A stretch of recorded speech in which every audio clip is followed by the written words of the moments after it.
When I was a child, I had a very wide vocabulary. Although if you ask my parents, they might just tell you that I repeated the same phrase over and over. Can I pet your dog? I was one of those kids that would run up and start talking to the dog, completely ignoring their owner. By the time I was 8 years old, I pretty much knew every dog in the neighborhood, but I couldn't even tell you what their owner looked like. I would even try to become best friends with the rabbits in our backyard. I try not to be too sad when they didn't accept my friendship. As you can see, I love all animals. This summer, I was lucky enough to become one of the thousands of people to adopt what has now become known as a pandemic puppy. I named her Fable because getting a puppy was a fable before I met Fable. According to USA Today, sales of puppies have skyrocketed as more people are turning to animals for emotional support during the pandemic. I'm sure you've heard of emotional support dogs, cats, maybe even pigs and rabbits. But do you know what it takes to become one? Or perhaps the paperwork that is necessary to register one? So let's sit and consider the history of emotional support animals. Stay and review the ESA registration process, and speak about the mental health benefits of emotional support animals. In order to clarify the purpose of emotional support animals, it is important that you understand how they differ from therapy animals and service animals, which often get confused for emotional support animals. Service animals are specifically trained to aid people with physical disabilities. An example of a service animal would be a guide dog for the blind. Therapy animals are brought into a group setting to help support the emotional health of the people. Cats, dogs, and maybe even a donkey that are brought into a nursing home to help alleviate loneliness would all be examples of therapy animals. Therapy animals must pass a special test, proving they can walk on a loose leash, accept food gently from a stranger, and maintain basic obedience and manners. Now that you know the differences between emotional support animals, service animals, and therapy animals, let's continue our focus on emotional support animals, or ESAs. Although it might surprise you, they actually don't require any special training. They must be housebroken, obedient, and well-behaved in public. Some animals might have trouble with behaving in public, but for a certain emotional support duck, this isn't a problem. Unlike the countless number of untrained emotional support dogs who attacked passengers on airplanes, Daniel Turducken Stinkerbutt is the perfect example of a well-trained emotional support animal. He went viral after appearing without a cage on an American Airlines flight with his owner, while wearing red shoes and a Captain America diaper. I mean, come on. How can a duck have better fashion than I do? Emotional support animals were first legally recognized by the Fair Housing Act in 1973. The Fair Housing Act prohibits landlords from making people pay additional fees for emotional support animals or making them train the animals. It also prohibits landlords from requiring further information about the owner's disability that the owner does not wish to share. Since the Fair Housing Act was passed, the number of emotional support animals being registered has escalated significantly, along with the variety of different animals doing the job. According to the New York Times, over 200,000 emotional support animals have been registered just in the past 10 years.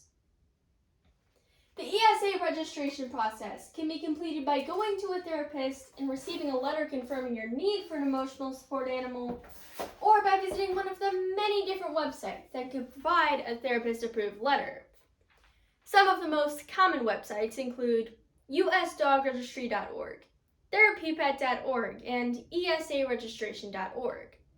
For these websites and similar ones, you must first answer a few basic questions regarding your emotional health and why you think you are eligible for an emotional support animal. The rules concerning whether or not emotional support animals are allowed on college campuses are quite simple. Under the Fair Housing Act, colleges must allow all emotional support and service animals in any on-campus housing. They may ask what the animal is trained to do, and they may ask for official proof of the animal's registration. Many college students have found that bringing a pet, usually an emotional support animal or service animal, onto a college campus with them has helped to decrease their anxiety and homesickness. Here's an example of a study conducted at the University of British Columbia that monitors how bringing a pet to college can help decrease homesickness. The group with the dog has an obvious decline in homesickness, where the control group without a pet actually shows an increase. The rules regarding what types of animals can be an emotional support animal are not very strict. In fact, you can just ask David Keller in Arizona.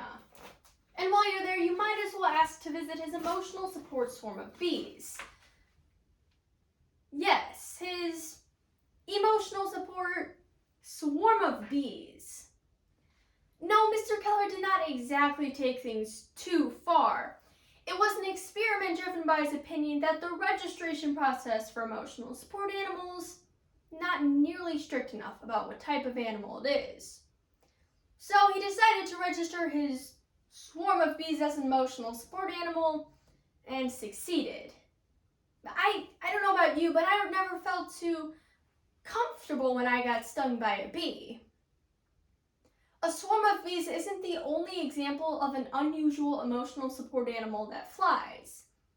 Squirrels can too, on airplanes of course. An unidentified woman brought the rodent-like animal on board her Frontier Airlines flight and refused to leave when asked. She was then escorted off the plane, where she shouted some not-so-polite things at bystanders, who recorded the whole thing on their phones.